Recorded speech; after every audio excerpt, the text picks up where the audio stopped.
जय श्री कृष्णा। वृश्चिक राशि और वृश्चिक लग्न वालों के लिए बहुत महत्वपूर्ण है।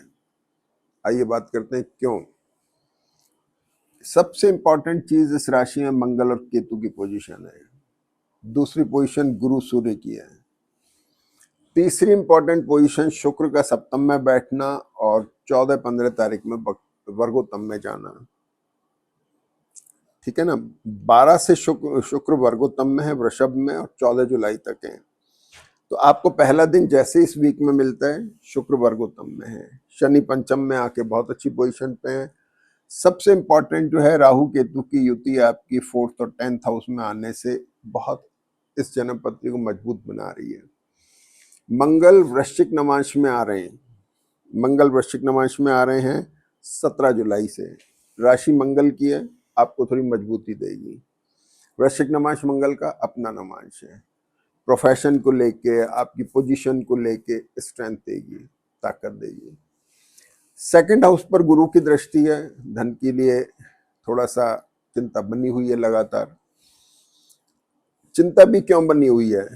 लाइबिलिटीज पीछा नहीं छोड़ रही हैं। मंगल दशम में बैठ गए जाके, प्रोफेशन रिशफल भी करा रहा है, पैसे की चिंता भी है। 4th हाउस में जब चंद्रमा आते हैं तो 4th हाउस का लॉर्ड 5th हाउस में आ गया, एफर्ट्स आपके। तो अब ये सब जो कुछ भी हो रहा है, ये सब कुछ परिवर्तन की तरफ ले जा रहा है।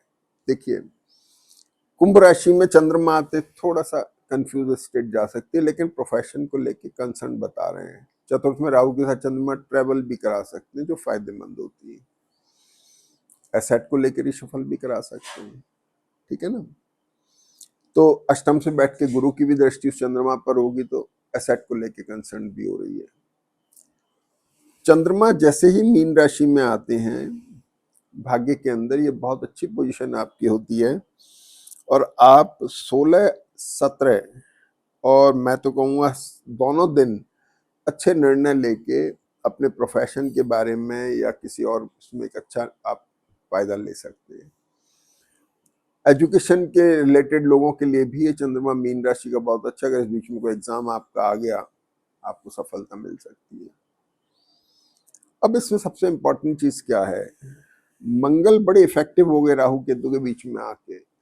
बड़े इफेक्टिव होने की वजह से लग्नेश तो हुए, लेकिन 6th लॉर्ड भी हो गए।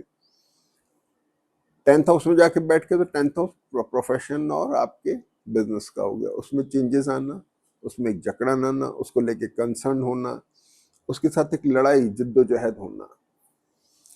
ये स्थान जो हुए दोनों कमर से कंधे के बीच में है, तो थोड़ा हेल्थ का ध्यान रखना है। कोई दर्द वर्द छोटा मोटा हो तो थोड़ा कॉशियस रहिएगा। राहु के ऊपर दृष्टि हो गई। राहु की दृष्टि गुरु और सूर्य के ऊपर जा रही है, तो राइट लेग, लेफ्ट लेग में भी ध्यान रखना है। दर्द, स्ट्रेन थोड़ा बता सकता है। ये सब चीजें जो होंगी, ये इस मंगल केतु के चॉकिंग या इनर्शिया की वजह से होंगी।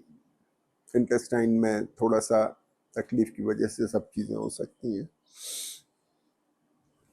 अब आ जाते हैं, मंगल की दृष्टि यहाँ पर है तो प्रोफेशनल चेंज मैंने आपको बता दिया। शुक्र यहाँ पर आपकी बहुत अच्छी मैरिटल और बिजनेस रिलेशनशिप के लिए हेल्प कर रहे हैं। जब चंद्रमा वृषभ राशि के 20 तारीख को आ रहे हैं, तो आपके लिए बहुत फायदेमंद है। कुछ अच्छे टाई अप्स होना, किसी अच्छे जिन लोगों की शादी की चर्चाएं चल रही हैं उनके लिए पे विशेष परिवर्तन कारक होना, अच्छा होना 20-21 तारीख में। बिजनेस टाई अप्स चल रहे हैं तो वहां भी बेटरमेंट हो सकते हैं। अब सबसे इंपॉर्टेंट हो गया गुरु और सूर्य का कॉम्बिनेशन। यहाँ इस वीक के अंदर मिथुन राशि और कर्क राशि में सूर्य वर्गोत्तम में चलेंगे। मिथुन राशि के अंदर सूर्य वर्गोत्तम में सेकंड पर दृष्टि और कर्क राशि में सूर्य प्रोफेशन के कारक। यानी प्रोफेशन एक तरफ तो परिवर्तन ला रहे हैं, दूसरा पैसा वगैरह देना, एक्टिव बनाना, ट्रैवल कराना, ये चीज बना रहे हैं। और गुरु यहाँ पर कुंभ नवांश में आने से अब धन की आवक दे रहे हैं। जब तक मकर नवांश में गुरु थे, पैसे का पार्ट वीक था, अब बेटर हो रहे हैं। तो कुंभ नवांश में 13 तारीख को गुरु आ रहे हैं, जो आपके प्रोफेशन के पैसे के पार्ट को थोड़ा स्ट्रेंथ करेंगे, ताकत देंगे। बुध यहाँ पर अच्छे हैं, भाग्य में बैठ के जब बुध वक्री होंगे 8th लॉर्ड होके, तो कुछ एसेट की तरफ ले जा रहे हैं, कुछ खरीदना चाहते हैं, कुछ सोच रहे हैं कि कुछ खरीद लेंगे। अष्टम में बैठे गुरु भी अक्सर ये विचार लाते हैं कि भाई कुछ खरीदारी की जाए। ये चीज हो गई। मंगल जो है इस पर दृष्टि शनि के ऊपर है, तो ये भी एसेट बाइंग की पोजीशन को बनाता है।